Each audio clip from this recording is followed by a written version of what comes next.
മുസ്ലിം ലീഗിന്റെ സ്ഥാനാർത്ഥി പ്രഖ്യാപനത്തിൽ ഇന്ന് തീരുമാനമുണ്ടാകും. PK കുഞ്ഞാലിക്കുട്ടി മലപ്പുറത്തേക്ക് വരുമ്പോൾ KM ഷാജിയെ വേങ്ങരയിൽ മത്സരിപ്പിക്കാനാണ് നീക്കം. മുസ്ലിം ലീഗ് സംസ്ഥാന ജനറൽ സെക്രട്ടറി PMA സലാം മത്സര രംഗത്തുണ്ടായേക്കില്ല. തിരുവമ്പാടി തവനൂരുമായി വെച്ച് മാറുന്നത് ധാരണയിലേക്കും എത്തിയിട്ടുണ്ട്. അരുൺ അമൃതനാഥാണ് വിവരങ്ങളുമായി ചേരുന്നത്. Arun, good morning. അപ്പോൾ ജാഗ്രതയോടുകൂടി തന്നെയാണ് ലീഗിന് നീക്കം എന്നുള്ള കാര്യം ഉറപ്പാണ്. അങ്ങനെ ചില മാറ്റങ്ങളൊക്കെ ഉണ്ടാകും. അതിന്റെ ചർച്ചയെല്ലാം പൂർത്തിയായിട്ടുണ്ടല്ലേ? എല്ലാ സ്ഥാനാർത്ഥികളെയും ഒരുമിച്ചായിരിക്കുമോ പ്രഖ്യാപിക്കുക? പൂജ, ഗുഡ് മോർണിംഗ്. അത്തരത്തിലൊരു സ്ഥാനാർത്ഥി പ്രഖ്യാപനം തന്നെയാണ് ലീഗിന്റെ ശൈലി. അത് അങ്ങനെ തന്നെയാണ് ഉണ്ടാവുക.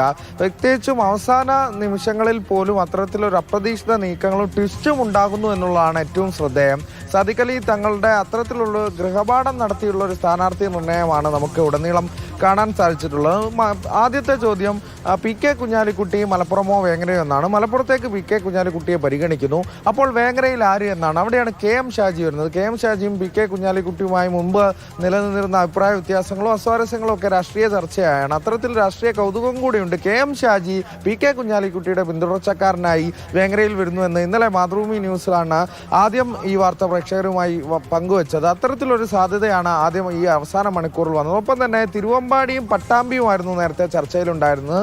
തിരുവമ്പാടി തവനൂരുമായി വെച്ചു മാറാൻ ഒരു ധാരണയിലെത്തിയിട്ടുണ്ട് എന്നുള്ളതാണ് ഇപ്പോൾ അറിയാൻ സാധിക്കുന്നത്. അങ്ങനെയെങ്കിൽ തവനൂരിൽ ലീഗിന്റെ CP ബാവ ഹാജിയെ സ്ഥാനാർത്ഥിയാകുമെന്ന് സംബന്ധിച്ചൊക്കെ സൂചനകൾ ഈ ഘട്ടത്തിൽ വരികയാണ് എന്നുള്ളത് തന്നെയാണ്.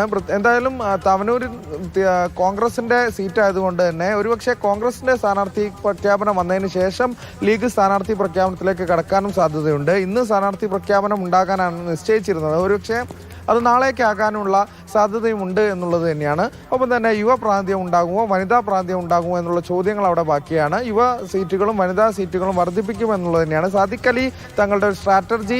അദ്ദേഹം സംസ്ഥാന അധ്യക്ഷനായതിനു ശേഷം അത്തരത്തിലുള്ളത് തന്നെയാണ് കണ്ടിട്ടുള്ളത്. അപ്പോൾ നിലവിലെ 5 സിറ്റിംഗ് MLA-മാർക്ക് സീറ്റ് ഉണ്ടാകില്ല. ഒപ്പം തന്നെ പല മണ്ഡലങ്ങളിലും സീറ്റ് വെച്ചുമാറ്റം ഉൾപ്പെടെയുള്ള കാര്യങ്ങൾ ഉണ്ടാകുമെന്നുള്ളത് വ്യക്തം തന്നെയാണ്. ലീഗ് എന്തായാലും നല്ല ഗൃഹപാഠം ചെയ്തുള്ള ഒരു സ്ഥാനാർത്ഥി നിർണയത്തിലേക്കാണ് കടക്കുന്നത്. ഒപ്പം തന്നെ